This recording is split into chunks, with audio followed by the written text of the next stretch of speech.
Assalamualaikum warahmatullahi wabarakatuh. Perkenalkan, kami dari kelompok 68 P2K yang terdiri dari 3 anggota. Yang pertama Risa Rianingsih, yang kedua Nurul Fitri Mubarokah, dan yang ketiga Wafik Nurhaliza. Kami di sini akan mereview materi yang kemarin telah disampaikan di acara P2K. Yang materi pertama, Mawapres. Mawapres merupakan pemilihan mahasiswa berprestasi yang diselenggarakan oleh Kementerian Pendidikan untuk meningkatkan ajang prestasi baik di bidang akademik ataupun organisasi.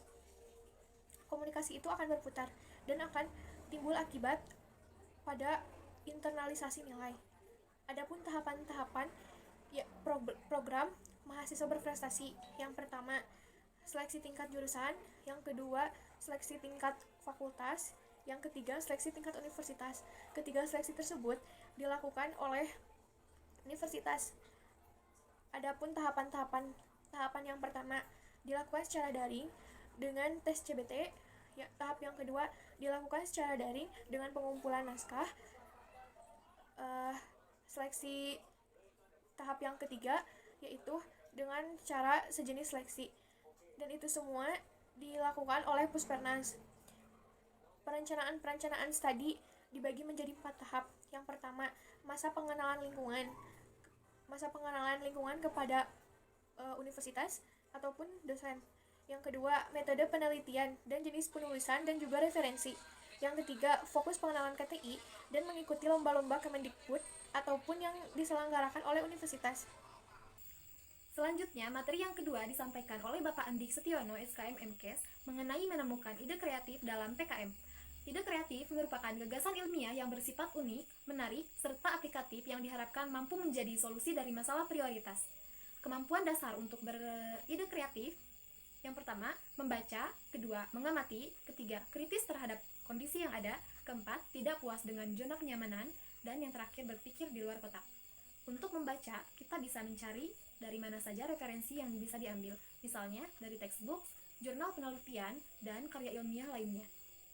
Cara mengamati ada 2. Yang pertama, gejala alam, dan yang kedua, keadaan sekitar yang disebabkan oleh siapa dan perilaku siapa.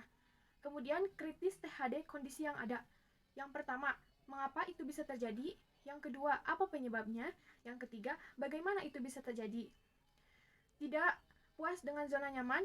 Yang pertama, apakah harus terjadi? Yang kedua, jika tidak, apakah bisa dicegah? Yang ketiga, bagaimana cara mengurangi rasa negatif? Cara yang kesembilan yaitu berpikir di luar kotak. Maksud dari berpikir di luar kotak yaitu kita harus mampu berpikir mengenai apakah ada cara penyelesaian lebih efektif dan efisien. Lalu, bisakah cara penyelesaian tersebut diaplikasikan? Cara yang ke-10 yaitu menuangkan ide kreatif. Menuangkan ide kreatif bisa dimulai dengan langkah-langkah yaitu tulis apapun ide kreatif yang dipikirkan dari masalah terpilih. Lalu, rincilah ide kreatif dari masalah terpilih. Setelah itu, pilih ide kreatif yang paling memungkinkan untuk diaplikasikan. Dan harus bisa dipastikan bahwa ide kreatif tersebut efektif dan efisien dalam menyelesaikan masalah tersebut. Cara yang ke-11 yaitu kita harus menemukan pendukung dalam menuangkan ide. Pendukung dalam menuangkan ide bisa dari mana saja, seperti tim yang solid dan kreatif, pembimbing yang mau dan mampu membimbing, sarana dan dana yang memadai, dan tentunya waktu yang terkelola dengan baik. Materi ketiga yaitu dibawakan oleh Parian Ali Bustaman, SKM MKes, dengan tema Leadership and Entrepreneurship. Mengapa kepemimpinan itu penting? Kepemimpinan penting karena memimpin suatu organisasi bagi entrepreneur sangatlah berat. Hal ini terkait dengan mengelola organisasi dan lain-lain. Pemimpin itu harus berani dalam segala hal, termasuk dalam mengambil resiko dan mengelola resiko sendiri. Salah satu pengertian dari kepemimpinan yaitu kegiatan mempengaruhi orang-orang agar mereka mau bekerja sama untuk mencapai tujuan yang diinginkan. Kewirausahaan. Kewirausahaan yaitu terkait dengan pendirian dan pengelolaan usaha baru yang mengandung unsur kreativitas dan inovasi. Kompetensi kewirausahaan terdiri dari 3 macam, yaitu pengetahuan, keterampilan, dan sikap mental. Alasan mengapa kita harus berwirausaha yaitu yang pertama, memberikan potensi penghasilan yang relatif besar, dan yang kedua, memberikan kebebasan baik itu dalam pengaturan waktu, berkreasi dan berinovasi, rutinitas pekerjaan, dan lain-lain. Sedangkan alasan seseorang dan berwirausaha yaitu Pertama, menghindari resiko atau ketidakpastian. Yang kedua, kurang memiliki kemampuan berpikir kreatif dan inovatif. Ketiga, dianggap sebagai pilihan karir terakhir oleh sebagian masyarakat.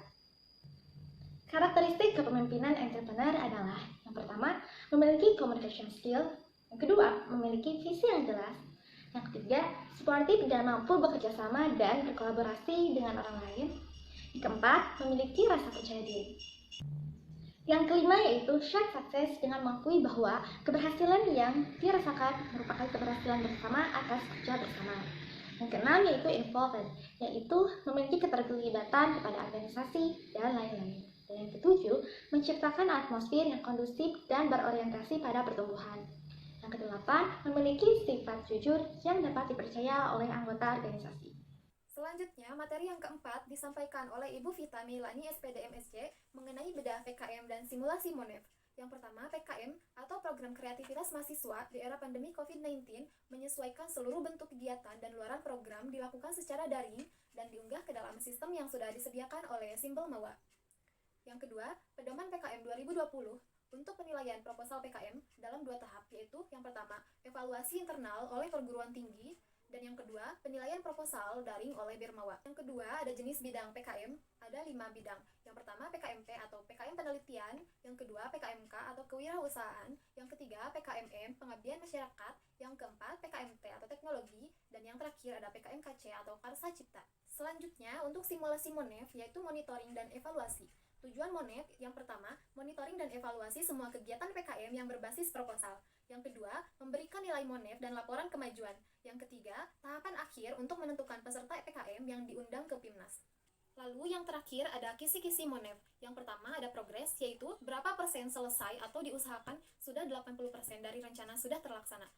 Ini merupakan potensi masuk PIMNAS. Yang kedua, kesesuaian antara proposal dengan pelaksanaan. Yang ketiga, permasalahan dan cara mengatasinya. Sekian penyampaian review materi dari kelompok 68. Mohon maaf atas segala kekurangannya. Terima kasih. Wassalamualaikum warahmatullahi wabarakatuh.